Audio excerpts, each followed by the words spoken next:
screen today, despite mostly cloudy conditions, humid out there with that high up to 88 degrees. And again, just that light breeze. Check out the sunset, 9:01.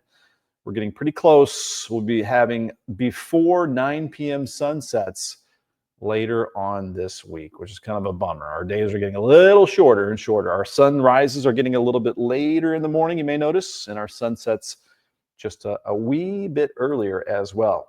Forecast tonight, not quite as humid during the overnight, low 70. I think some outlying areas, some valley spots might be able to hit the upper 60s for low temperatures. So feeling a little bit better out there tomorrow morning.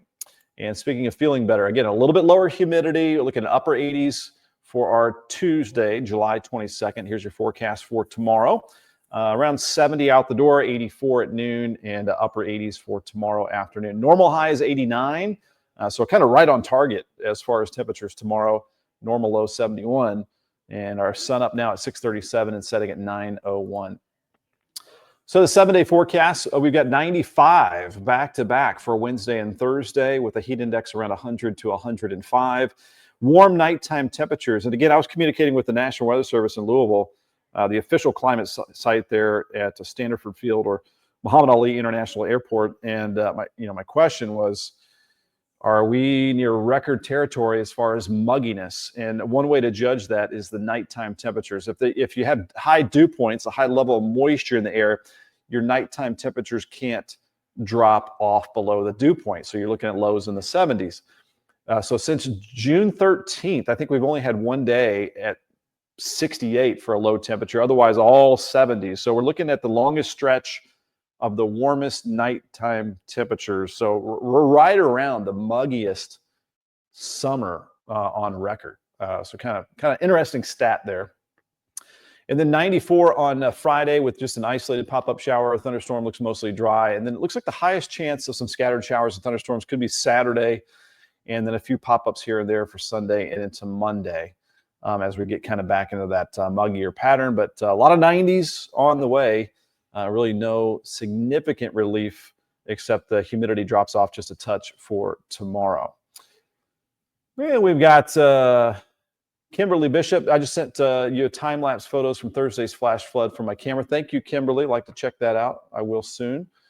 And Alberta with a good morning, and another good morning from Tammy Morton. Thank you guys for popping on our Ben at 10 show here on this Monday. Hope your week is starting off good. Hope you had a good weekend as well, despite kind of crummy weather, although we're perhaps getting a little bit used to this kind of weather. So here's, again, a live look at the radar. We'll get into the weather models here in just a second, as we typically do right around 10:20 or so. Seeing a couple pop-up showers, mainly in Kentucky. Let me go ahead and zoom in a little bit around here. We've got eastern Grayson County. You got a couple little downpours, and they can be tiny, but they can be mighty.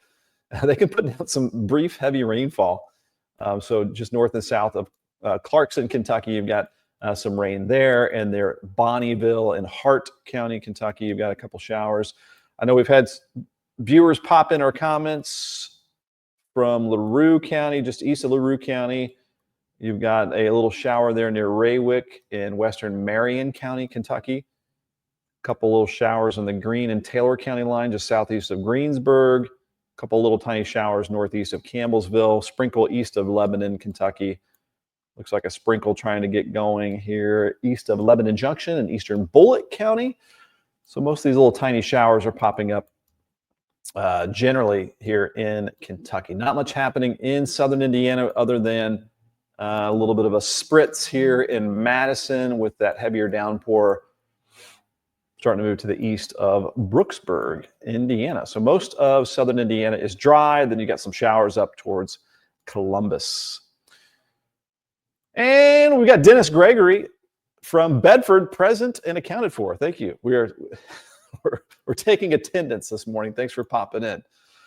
All right, here we go. We've got time now to bring up our future radar. Looking at the weather model data here.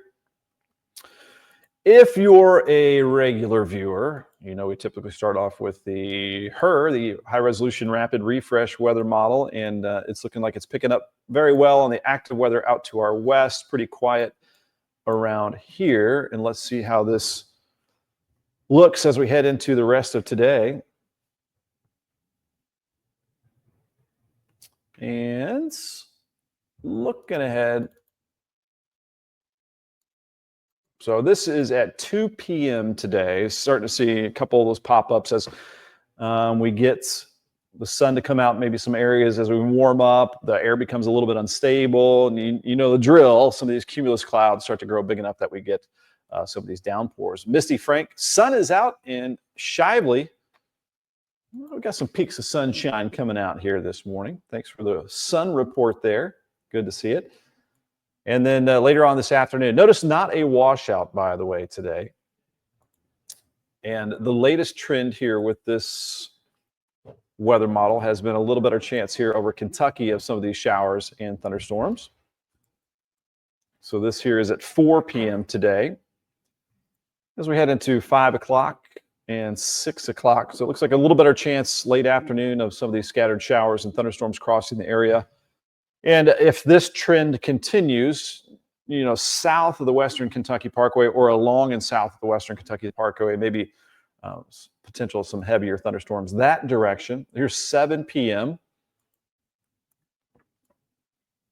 And so the flood watch goes until 8 o'clock because you can see we have some rain chances through that time period. Now, after sunset, most of this should begin to fade away, and we're not expecting severe weather with this activity. So this is around 9 p.m. sunset time, and notice as we lose the heat of the day, we'll start to lose the active weather. So there's 10 p.m. just after sunset, and then here is at 11 p.m. And that should shut off our rain chances for most of the rest of the work week. So that is the HRRR, the High Resolution Rapid Refresh weather model. Now, the Storm Prediction Center's risk of severe weather, we are not even in a risk of severe weather. That light green shading is just garden variety, pop-ups. And then the risk of severe weather way up in western North Dakota and into Montana. So not much active weather across much of the United States.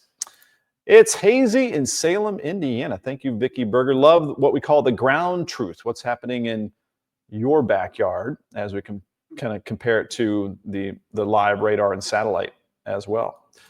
All right, the NAM 3 kilometer. Let me bring up the future radar again, just looking at that compared to the HRRR weather model. And this one shows more rain than there actually is across the area this morning. So this is at 11 o'clock. So it does not initialize very well. It's showing more rain than there actually is. So it's good to check out. When you look at the weather models, if you're ever playing around with the weather models, you can go to a lot of different free sites to check out all of the different weather models. But at time now, look at what's happening on the radar and then contrast that to what the weather model is saying. And then if one's not looking good, you might want to go with the other one. So the HRRR, the High Resolution Rapid Refresh weather model, initializing much better than the NAM 3 kilometer. The weather models have been struggling, by the way, the last couple of days, which they often do in this kind of summertime, what we call convective pattern. Convective means storms, because storm is made of convection, a current going up and then back down like your convective oven. So this is looking at later on today with the NAM 3 kilometer. And it shows a little bit of a trend with some heavier rain over central and southern Kentucky, like the HRRR was doing as well. Not as much rain in southern Indiana. This is taking us to around 5, 6 o'clock. And it does have a few of those pop-up downpours across the area. So moral of the story is keep some of that rain gear around for today, just in case you get caught under one of these. And there you can see that's kind of similar to the HRRR weather model at around 7 o'clock. And then I would assume that as we head towards sunset, we'll start to lose the daytime heating and we start to lose this activity. So this is about an hour after sunset, things kind of fading away off to the south, leading us into a much drier weather pattern. Let me bring up the precipitable water. So this is the good news that I want to show you. Good news alert on this Monday. And we've got a couple more comments popping in. John Fox, good morning to you. Mary Frank, is the sun being out a bad thing? No, it's just tropical air. There's no severe weather threat. It's just going to be hot if you get sun. And then Mike Siebert with a good morning. Thanks for tuning in, Mike. Appreciate you. So this is going into tomorrow. Let's back out our view a little bit here. All right, so this is kind of interesting. We may get a 1 day break. So this right here is, I don't know, I'll just call it a wedge of dry air. And tomorrow we get a little bit of an east breeze. So notice that pushes the tropical air, which is the red, all out to the west and to the south. So I think you'll notice as we go from dew points in the 70s today, and then overnight and tomorrow morning, dew points that measure water content in the air drop down to the 60s. I think it'll be a noticeable change in the humidity. So a little bit of a break tomorrow. So that's tomorrow morning. This is going into the overnight. Let's go to around 7 o'clock, right after sunrise. And there you go. We're right on the edge of it. But it should be an improvement for us. So as we zoom in a little bit closer here, you can see up towards Madison and Cincinnati, even more dry air that way. So you're going to be feeling better the farther northeast you go, and then more humid the farther southwest you go across the region. That's a 7 o'clock. Let me go into the afternoon tomorrow. And again, feeling better for most of the area. So it's just kind of a cool look when we look at the precipitable water. This is a measure of the amount of, if we were able to squeeze out the atmosphere with a storm, how much rain you could squeeze out, basically. So this is the precipitable water, and it shows, you know, just tropical stuff down around the south and then off to the west. And for us, a 1 day break. And I say 1 day break because let me bring up the GFS weather model. So this is, you know, this afternoon, tropical. I'm going to jump this ahead to our 22nd of July afternoon. So this is tomorrow. There's that little bit of dry air trying to wedge into our area. And then I'm going to go to the 23rd, which is Wednesday. And then unfortunately, we may keep a little dry air there, but that tropical air is trying to move back in. We're looking at 95, the high heat index around 100, 105 for our Wednesday. Into Thursday, we're looking at this is kind of the comfort forecast. And then here comes back that tropical air. So anything in the red or that pink area, that's dew points in the 70s. That is the thick air you could cut with a knife, air you can wear. Wall of mugginess as you step outside. So that would be heading back our direction throughout the week. We'll go Friday, the 25th. And mugginess for everyone, once again, unless you head to the western half of the United States. Western Plains, Rockies, West, getting a reprieve from, well, they almost always have a reprieve from the humidity out that direction. Saturday the 26th, we will go, and there you go. We're just all dripping sweat. There's the tropical air, full force this weekend. What does that mean for us this weekend? You sneeze and you pop up a storm. We're back to some scattered showers and thunderstorms this weekend. Here's the 27th on Sunday. Tropical air is back. Peggy Sipes with a good morning. Thank you for tuning in to Ben at 10 this morning. Here at 10:26 on our July 21st. Happy anniversary to my dad and my stepmom, Diana. Their 35th anniversary, by the way. And since we're talking about the weekend, let me go back to the Saturday, the 26th. We can bring up a look at the reflectivity. And you notice that we start to see a chance of some showers and thunderstorms back in that forecast for Saturday. That's your Saturday, 26th. Going to Sunday afternoon, a couple pop-up showers and thunderstorms again in that forecast. Today, it looks like we're in the upper 80s. We can try to keep in the upper 80s tomorrow, but then we're back into a long stretch of 90s and a bunch of humidity as well.